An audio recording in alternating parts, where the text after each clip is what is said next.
누가복음 14장 25절부터 35절까지의 말씀입니다. 우리 한 절씩 교독하여 읽도록 하겠습니다. 한 절씩 교독합니다. 수많은 무리가 함께 갈새 예수께서 돌이키사 이르시되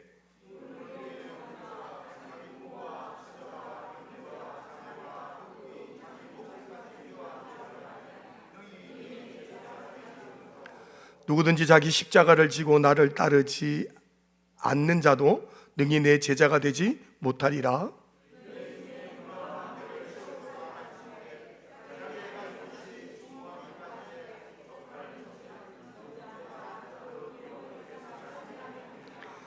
그렇게 아니하여 그 기초만 쌓고 능히 이루지 못하면 보는 자가 다 비웃어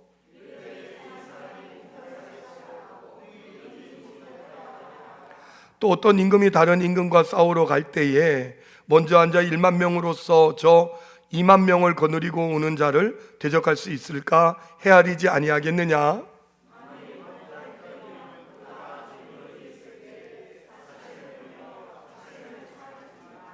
이와 같이 너희 중에 누구든지 자기의 모든 소유를 버리지 아니하면 능히 내 제자가 되지 못하리라.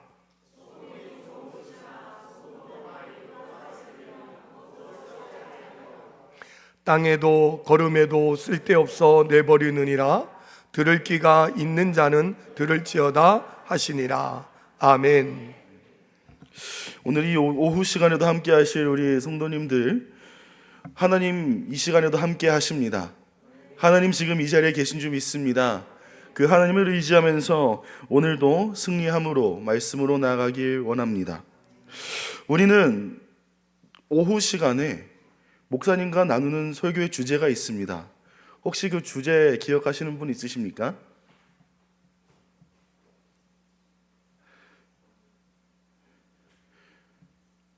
목사님 그렇습니다. 그 오후 설교 시간에 목사님의 큰 주제 제자 훈련이랍니다, 목사님. 제자들의 인격 훈련이죠. 자, 그렇다면 저는 오늘 그 주제의 연장선으로 말씀을 나누고 싶은데요. 제자란 무엇입니까? 제자들의 인격 훈련인데요. 이 제자는 무엇을 의미할까요? 이 제자가 무엇이냐는 이 질문에는 여러 가지 답이 도출될 수 있는 질문입니다. 누군가에게 배우는 학생이라는 사전적 정의로서의 제자를 이야기할 수도 있고요. 누군가는 예수를 따랐던 그 사람들, 12명의 그 사람, 이 사람들이라는 성경적 정의를 가질 수도 있습니다. 또한 어떤 사람은 내가 예수의 제자다라는 삶의 적용점의 정의가 내려질 수도 있겠죠. 그렇다면 한 가지 더 질문을 드립니다. 여러분들은 예수 그리스도의 제자이십니까? 아멘 하신 분들, 어떠한 근거로 이 대답이 나올 수 있는 건가요? 내가 예수 그리스도의 제자다라는 근거가 어디 있습니까? 저는 오늘 여러분과 이 앞서 나눈 질문들, 제자가 누구인가, 내가 왜 예수 그리스도의 제자인가를 함께 이 질문의 답을 말씀을 통해 살펴가기 원합니다. 그래서 discipleship이라는 설교의 제목을 정했어요. 제자도라는 뜻입니다.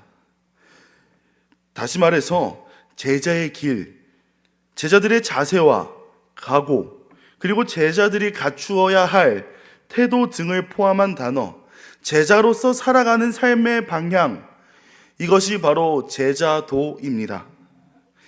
예수님 당대의 수많은 사람들은 예수님을 보기 위해 몰려들었습니다. 예수님의 기적을 경험한 자들과 그 예수님의 기적을 경험하고 싶어하는 자들, 또한 예수 그리스도가 로마의 압제로부터 이스라엘을 건져내 주실 거라는 그 정치적인 기대감에 예수를 따르는 수많은 군중들이 있었습니다. 예수 그리스도가 가는 곳들은 늘 붐볐습니다. 그렇다면 이 붐비는 군중들, 이 중에 진정한 예수 그리스도의 제자는 얼마나 있었을까요? 또한 제자라고 예수를 따랐던 그 자들도 진정 제자였을까요? 예수님을 보기 위해 모였던 많은 군중들은 그저 예수님의 팬이었을 것입니다. 연예인을 따라다니는 그 연예인의 팬과 같이 그렇게 예수님을 따라다녔을 것이에요. 그들 중에 진정한 예수 그리스도의 제자는 손에 꼽았을 것입니다. 그렇다면 예수 그리스도는 제자됨에 대해서 어떻게 말씀하시는지 오늘 말씀을 통해 같이 살펴보고자 합니다. 오늘 예수 그리스도는 자신을 따라오는 수많은 군중들에게 제자가 되는 두 가지 조건을 제시하심으로 말씀을 시작하십니다. 먼저 첫째 조건입니다. 부모, 처자식, 형제, 자매, 그리고 자신을 미워하라. 그리하면 내 제자가 된다. 입니다. 이 부모, 형제, 처자식, 자매, 나 자신을 미워하라는 예수님의 말씀은 진정 증오, 혐오하라는 표현일까요? 예수 그리스도는 왜 이런 표현을 하셨을까요? 여기서 부모, 아내, 자식, 형제를 미워하라는 말은 이 감정적인 미움이 아닌 친족이 충성의 대상이 되면 안 된다를 말씀하시는 것입니다. 자기 자신을 미워하라는 것도 마찬가지의 의미입니다. 자기 자신을 혐오의 대상으로, 비하의 대상으로 삼으라는 것이 아닌 자기의 삶, 다시 말해 사회적 관계, 가족 관계와 같은 삶의 여러 관계가 우선적인 관계가 될 수 없고 예수와의 관계가 최우선이 되어야 한다를 말씀하시는 것이 미워하라라는 표현일 것입니다. 다시 말해 26절에 나오는 가장 첫 번째 조건은 예수가 삶의 최우선 기준이어야 한다는 것입니다. 나의 삶보다 우선시 되어야 할 것이 예수 그리스도입니다. 그것이 제자입니다. 두 번째 조건입니다. 자기 십자가를 지고 나를 따라오라. 그러면 나의 제자다. 라는 것입니다. 이것은 로마의 해방, 그리고 기적, 그 굶주림을 해결하는 등 지금 당장 눈앞에 있는 상황, 눈앞의 배고픔을 해결해 줄 수 있는 그것을 바라면서 예수를 따라오는 수많은 군중들을 향한 예수님에게 너희의 기대는 틀렸다를 이야기하는 선포의 조건이라고 생각합니다. 많은 것을 바라는 이들에게 예수는 십자가를 바라십니다. 다시 말해 예수께서 그러하셨듯 보잘것없는 죽음의 길을 따라가라, 따라오라 라는 말씀이죠. 수많은 것들을 바라는 이들에게 이것은 큰 충격이었을 것입니다. 지금 눈앞에 있는 권력, 배부름, 건강, 부유함 등 여러 가지들은 제자의 조건이 될 수가 없습니다. 눈에 보이지는 않지만 저 멀리 먼저 가신 예수의 발자국을 따라가는 것, 예수께서 십자가를 지고 가셨듯 나도 예수를 따라가는, 지금 눈앞에 있는 것을 내려놓더라도 예수만을 바라보는 그것이 제자의 조건이라는 것입니다. 그래서 앞서 말씀하신 이 두 말씀을 통해 살펴볼 수 있는 제자의 가장 큰 제1된 조건은 헌신입니다. 이 헌신은 단순히 어떠한 한 일에, 한 가지 일만을 위해서 내가 노력하는 헌신이 아닙니다.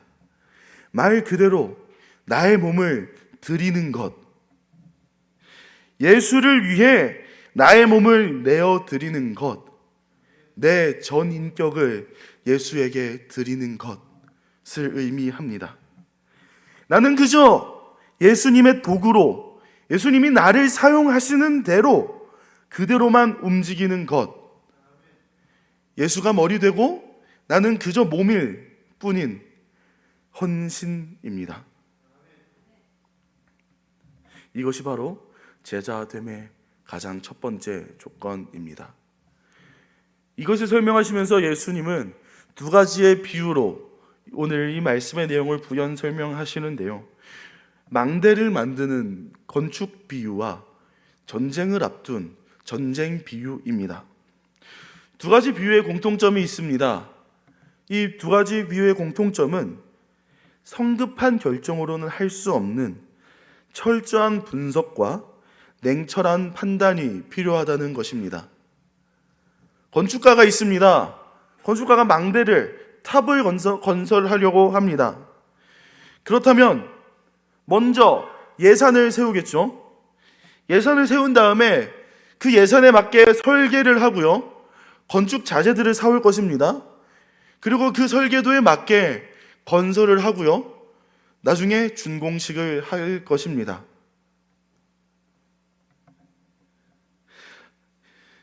그렇다면 만약에 이 앞에 예산을 세우는 것과 설계하는 것을 건너뛴 건축은 올바른 건축이라고 할 수 있을까요? 이런 건축물이 올바르게 완성이 될 수 있을까요?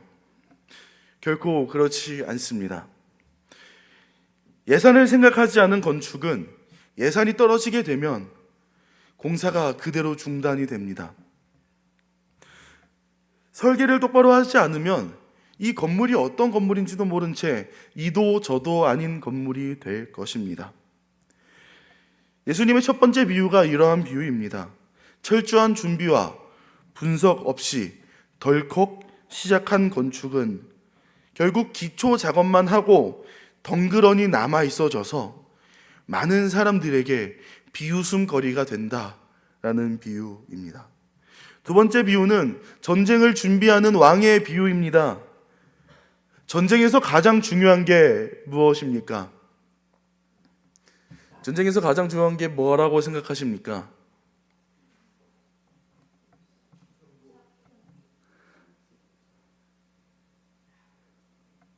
그 의견을 말씀해 주십시오. 네? 정복이요. 정복. 또 작전. 또 승리, 전복 같은 말이죠. 정복. 자, 또 뭐가 있을까요? 전쟁에서 가장 중요한 것. 군사력, 군비. 네, 저는 전술이라고 생각합니다. 작전 정답입니다. 군대에서 전술이 없다면 그것은 아무리 좋은 무기를 가지고 있고 아무리 부유한 국가라 해도 그 전쟁은 쉽게 이기지 못할 전쟁이 될 것입니다. 그 전술을 세우기 위해서 가장 중요한 것은 상대의 전술을 분석하는 것입니다. 내가 싸울 상대 적국은 어떤 전술을 가지고 어떤 병력을 가지고 나에게 찾아올 것인가, 내가 이들을 어떻게 타개할 것인가를 세워야 하는 것이 전쟁의 준비 단계입니다. 만약 2만 명의 병사를 끌고 오는 왕이 있습니다. 그런데 우리는 10,000명의 군사만 준비하고 있다. 이것은 패배가 예견된 전쟁이겠죠. 그래서 결국 항복하고 화친을 맺자라고 나아갈 것입니다. 이처럼 예수 그리스도는 부연 설명을 위해 비유를 사용하면서요, 고대 그리스 로마에서 가장 중요했던 친족 관계의 힘이 아닌, 친족 관계로부터 오는 힘이 아닌 이 친족 관계의 힘이 하나님 앞에서의 신분을 보장해 줄 수 없다를 말씀하고 계십니다. 가족을 미워하는 것과 십자가를 지는 것을 외면한 채 가용할 수 있는 다른 자원에 의존하게 되면 비극적인 결과로 귀결될 수밖에 없다를 말씀하시는 것입니다. 제자됨은 이처럼 예수를 따라가는 길에 분석과 고민이 있어야 하는 것입니다. 그 분석과 고민은 앞선 두 조건입니다. 예수가 우선 되어라, 십자가를 지고 따라와라 입니다. 그것이 아닌 다른 것으로 하게 된다면 망대를 세우다가 기초공사만 하게 될 것이고 전쟁에서 지게 될 것입니다. 제자에게 요구되는 것은 하나님의 구원 목적에 대한 신실함이며, 구원 목적은 예수의 제자라는 정체성을 통해 실현이 됩니다. 그래서 예수님은 이 위의 조건들과 비유를 단 한 문장으로 정리하며 제자됨의 조건을 선언하십니다. 나의 제자가 되기 위해서는 자기의 모든 소유를 버려야 한다 라고요. 이 모든 소유를 버린다는 것, 이것은 무엇을 의미할까요? 단순하게 진짜 내가 가진 모든 재산을 포기하는 것을 의미할까요? 이것은 단순히 그러한 버리라, 포기하라가 아닐 것입니다. 재물로부터의 해방을 할 것입니다. 예수님은 이 말씀을 통해서 이렇게 질문하고 계신 거예요. 너의 삶에서 가장 중요한 것이 무엇이냐? 라고요. 예수 그리스도는 제자의 길을 걸어가는 것, 이것은 가족, 물질 등이 아닌 예수가 삶에서 가장 중요한 기준이 되어야 한다를 말씀하고 계시는 것입니다. 즉, 예수라는 진정한 자유를 위해서 이 세상의 모든 구속에서부터 벗어나는 것, 이것이 제자도라고 말씀하시는 것입니다. 가족을 미워하고 십자가를 지며 모든 소유를 버리라는 이 조건은 좁은 문으로 들어가기 위해 모든 것을 내려놓을 준비가 되어 있어야 한다를 말씀하시는 것입니다. 좁은 문으로 들어가는 것, 이것을 방해하는 그 요소들을 버리라는 말씀이죠. 결국 예수 그리스도가 원하는 것은 인생이라는 이 육상 경기 트랙 위에 다른 경쟁자랑 예수랑 같이 서 있는 것이 아닌 오직 예수 한 분만 서 있는 경주를 하는 것, 그것을 요구하시는 것입니다. 즉, 예수와 다른 모든 관계는 이 관계에 있어서 비교 대상이 될 수 없다를 말씀하시는 거죠. 이제 예수님의 결론입니다. 이렇게 제자가 된 너희는 소금이 되어라 라고 말씀하시는 겁니다. 예수님은 그저 자신의 추종자를 원하는 것이 아니었습니다. 진정 자기를 닮은 제자를 부르시는 것이었습니다.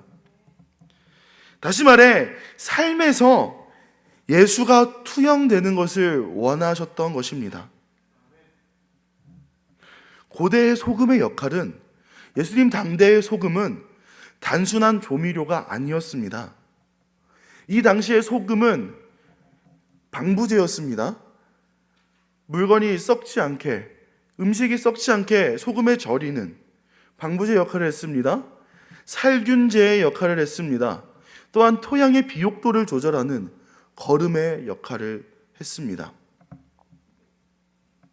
하지만 소금이 이 소금의 역할을 하지 못하면 그것은 아무짝에도 쓸모가 없는 그저 돌멩이일 뿐입니다.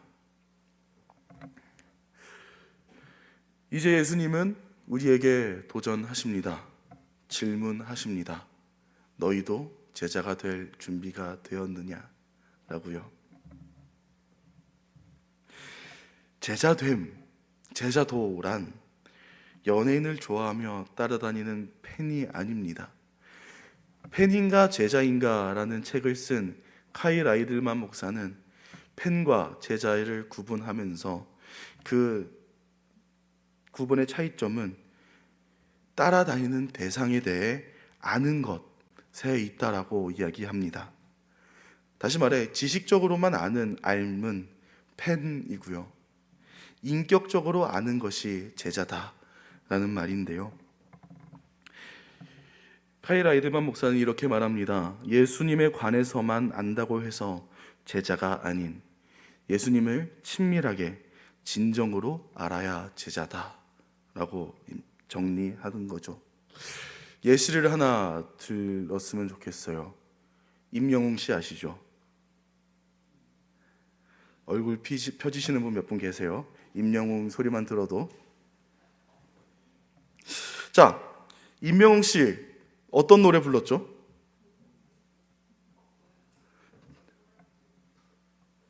네, 말씀해 주세요.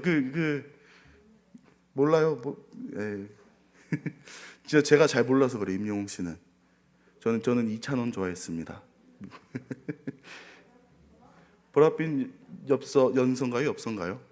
아무튼 있고 그 사랑은 늘 도망가. 그것도 있고요. 또 몇 개 있죠.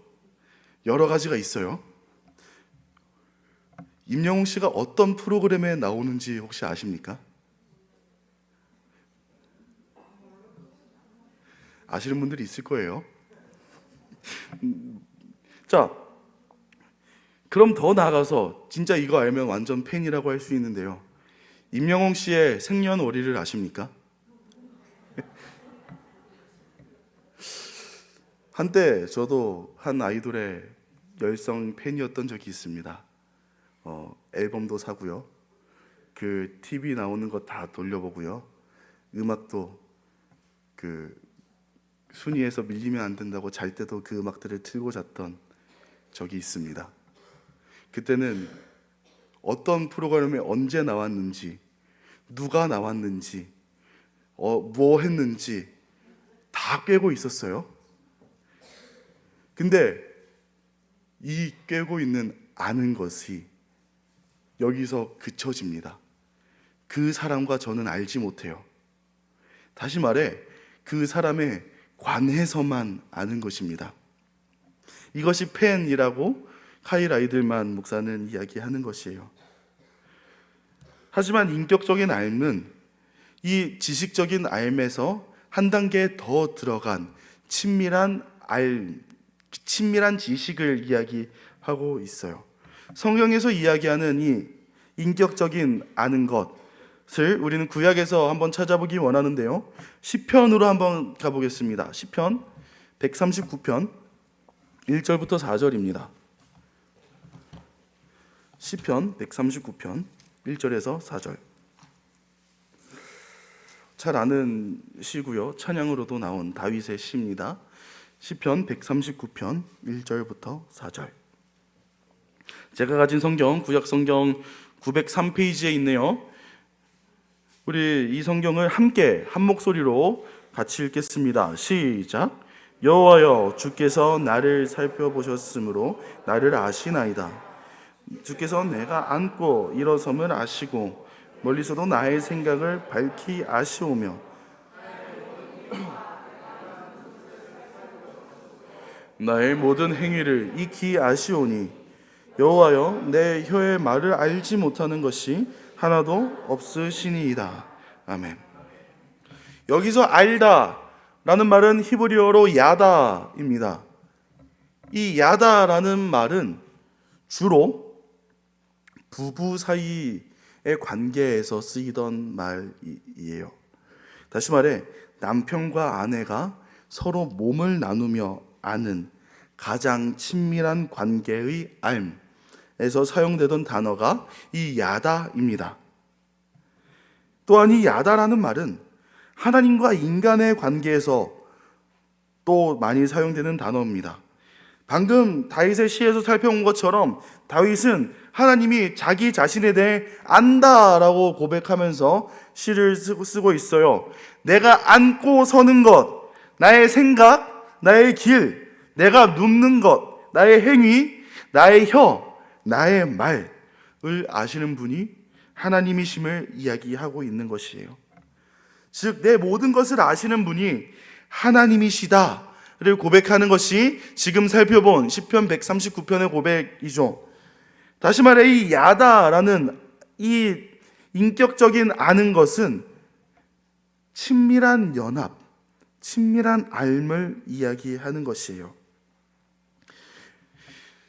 상대방과 친밀한 관계를 가지는 것을 의미하죠. 다시 말해 다른 비유로 이제 들어가면 목사님 아시죠? 강경희 목사님? 생년월일 아십니까? 전 알아요.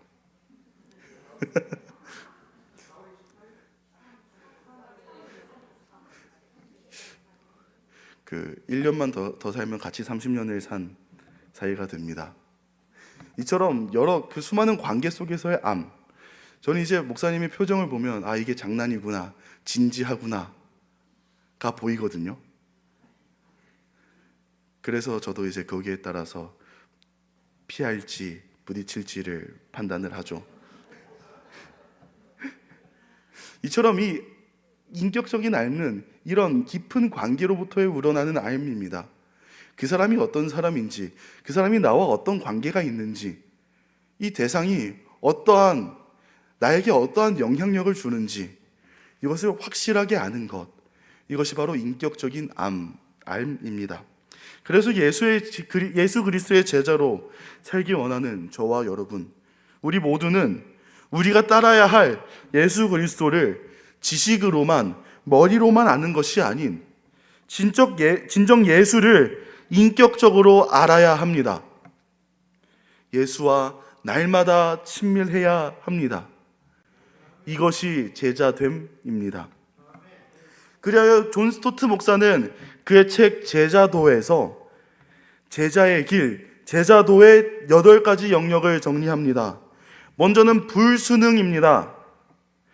존 스토트 목사가 이야기하는 불순응은 이 세상의 가치관, 이 시대의 사조를 따라가지 않는, 순응하지 않는 것입니다. 다시 말해 제자라면 거룩함으로 구별되어야 한다를 이야기하는 것이죠. 제자는 이 시대를 따르지 않습니다. 제자는 세상과 구별된 삶을 살아갑니다. 두 번째는 그리스도를 닮는 삶입니다. 제자도의 궁극적인 목적은 도덕적 선행이나 도덕적인 개선이 아닙니다. 제자도의 궁극적인 목적은 예수를 닮는 것입니다. 예수의 겸손, 예수의 사랑, 예수의 섬김, 예수의 희생이 나의 삶에서, 예수의 성품이 내 성품이 되어야 된다는 것입니다. 이것이 예수가 나의 삶에서 투영되어야 한다라는 것입니다. 세 번째는 성숙입니다. 제자도는 한순간에 일어나는 어떠한 기적적인 일이 아닙니다. 영적인 성장의 과정이 바로 제자도입니다. 그래서 제자는 신학적으로, 영적인 분별력으로, 성품으로 공동체적 책임에 대한 성장이 일어나야 합니다. 네 번째는 창조 세계를 돌보는 것이에요. 우리의 지음받은 목적은 창조 세계를 관리하는 청지기였습니다. 하나님의 대리 통치자였습니다. 그래서 제자라면 지음받은 목적에 따라 살아야 한다는 것입니다. 하나님의 대리 통치자로서, 하나님의 청지기로서 이 세계에 하나님의 통치가 나로부터 임하게 하는 것, 이것이 바로 이렇게 살아야 제자입니다. 다섯 번째는 단순한 삶입니다. 이 단순한 것은 물질로부터의 단순함을 의미합니다. 제자는 소비주의나 자기중심적인 삶 등에서 벗어나 물질로서의 단순함, 물질로서의 나눔의 삶을 살아야 합니다. 여섯 번째는 균형입니다. 나그네로서의 삶을 의미해요. 이 시대, 이 세상에 살지만 이 세상에 속해 있지 않은 이 균형을 의미합니다. 다시 말해 이 땅에서 살되 이 땅에 동화되거나 반대로 이 땅을 배척하거나 하는 것이 아닌 이 땅에 있는 그대로 살면서 제자됨의 정체성을 지키며 거룩한 구별의 삶을 살아가는 제자의 삶, 이것이 바로 분별입니다. 일곱 번째는 의존이에요. 제자도의 본질은 자기의 능력으로 하는 것이 아니라 전적으로 하나님 따라 하는 것, 하나님의 인도하심을 따라 사는 것, 아이가 부모 없이 온전한 삶을 살지 못하듯 하나님 없이 온전한 삶을 살 수 없음을 인정하는 것, 이것이 바로 제자의 의존입니다. 마지막으로는 죽음입니다. 이것은 단순히 육체적인 죽음을 의미하지 않습니다. 자기 부인입니다. 이제 나는 죽었고 내 안에 예수가 산다. 다시 말해 자아의 죽음과 나의 주권의 포기를 의미합니다. 내 주권을 포기할 때 예수가 나의 주권을 잡으십니다. 예수가 나의 삶을 다스리십니다. 그래서 내 삶은 내 것이 아닌 예수의 것임을 고백하며 그리스도 중심의 삶을 사는 것, 이것을 의미합니다. 이것이 제자도의 8가지 영역입니다. 이 8가지 영역을 앞서 말씀드린 카일 라이들만 목사는 4가지로 요약합니다. 제자는 예수님을 따르는 사람이다. 제자는 예수님을 사랑한다. 제자는 예수님께 순종한다. 제자는 예수님을 위해 삶을 드린다. 라고요. 이제 결론입니다. 말씀을 정리합니다. 제자란 예수님을 닮아가는 사람입니다. 제자도란 예수 그리스도를 주로 믿고 예수 그리스도와 그의 말씀에 순종하며 예수 그리스도를 본받아 평생 예수만을 따라가는 삶의 여정, 이 바로 제자도입니다. 제자의 길입니다. 다시 말해 제자도는 예수 그리스도의 주권 아래서 예수의 형상을 닮아가는 순종의 삶입니다. 단순한 팬이 아닙니다. 전인격적으로 예수를 따라가는 예수의 팔로워입니다. 예수를 좋아하는 사람이 아니라 진정 예수를 따라가는 사람, 이 바로 제자입니다. 그리하여 예수의 제자는 예수를 위해 모든 것을 걸어야 합니다. 여기서 모든 것을 건다는 말은 도박할 때 올인하거나 주식 투자 이런 영역으로 생각하시면 안 돼요. 이 전부를 거는 것은 나의 삶의 목표와 예수의 목표를 일치시키는 것을 의미합니다. 내가 내 뜻대로 사는 것이 아닌 예수의 목표를 내가 이루기 위해 그것을 쫓아가는 삶. 비록 부족해서 온전히 성취하지 못하지만 예수의 목표를 내가 성취하기 위해 나도 노력하는 삶. 이것이 바로 제자의 삶입니다. 비유를 들면요, 종이배를 하나 접었습니다. 졸졸 흘러가는 시냇물에 띄웁니다. 이 종이배는 엔진이 없어요. 그저 물살을 따라 흘러내려가는 것입니다. 제자가 그렇습니다. 예수라는 시냇물에 그저 올려진 종이배입니다. 예수가 흘러가니 제자도 따라 흘러갑니다. 예수가 멈추니 제자도 멈춥니다. 그렇게 사는 사람이 제자입니다. 그러나 이 길은 단순히 좋은 일만이 있는 길은 아닙니다. 어려움이 기다리고 있는 길이에요. 고난의 길이에요. 고통의 길이에요. 이제 마지막으로 질문을 하나 드리고 말씀을 맺으려 합니다. 이 질문의 답은 우리의 삶을 송두리째 바꿔놓을 질문이라고 생각해요. 이제 질문을 합니다. 속으로 대답하시면 돼요.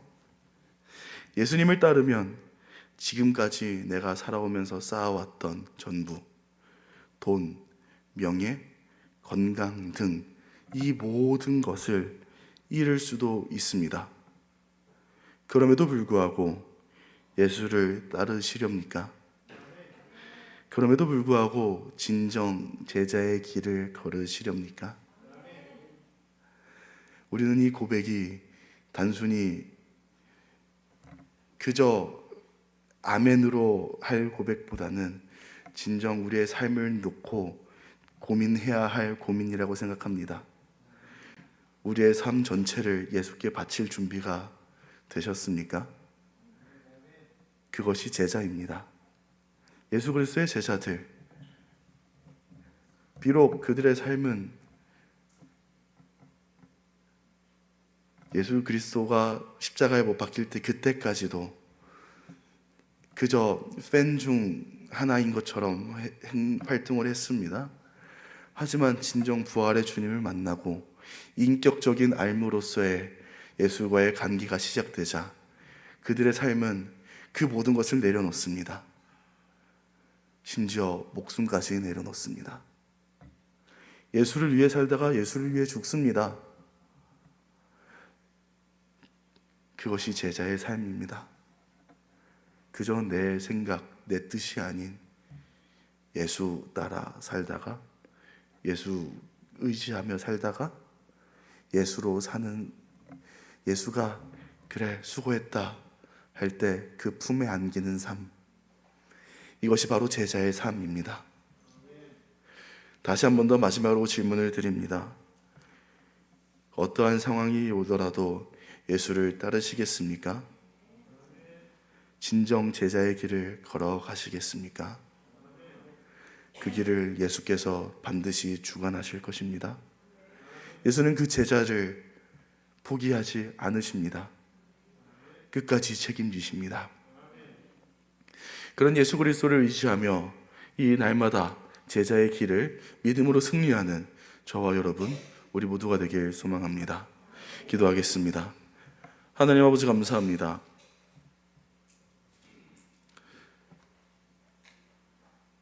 팬이었습니까? 제자였습니까? 수많은 고민과 걱정이 앞두는 말입니다. 그러나 하나님, 이제 우리는 고백하고 결단합니다. 예수의 제자로 살겠습니다. 제자의 길을 걸어가겠습니다. 이 모든 것 잃어도 예수 그리스도가 가신 그 길, 십자가의 길, 좁은 문을 예수 따라 가겠습니다. 성령 하나님, 우리의 삶을 주관하셔서 이 제자로서의 삶을 주님께서 인도하여 주시옵소서. 우리는 연약하여 넘어집니다. 그럼에도 불구하고 하나님의 인도하심을 믿기에 그 주님 손잡고 나아가기 원합니다. 하나님, 부르시는 그날까지 제자됨을 잃지 않도록 강건케 견인하여 주시옵소서. 하나님, 주님만을 의지합니다. 이제 한 주간이 시작됩니다. 우리의 삶에서 제자의 향기가, 예수의 향기가 묻어나오게 하여 주시옵소서. 예수의 성품이 우리의 성품이 되게 하시고, 예수의 섬김이 우리 삶에서 투영되어 예수만을 바라보고 예수만으로 살아가는 우리 모두가 되게 하여 주시옵소서. 예수님 이름으로 기도합니다. 아멘.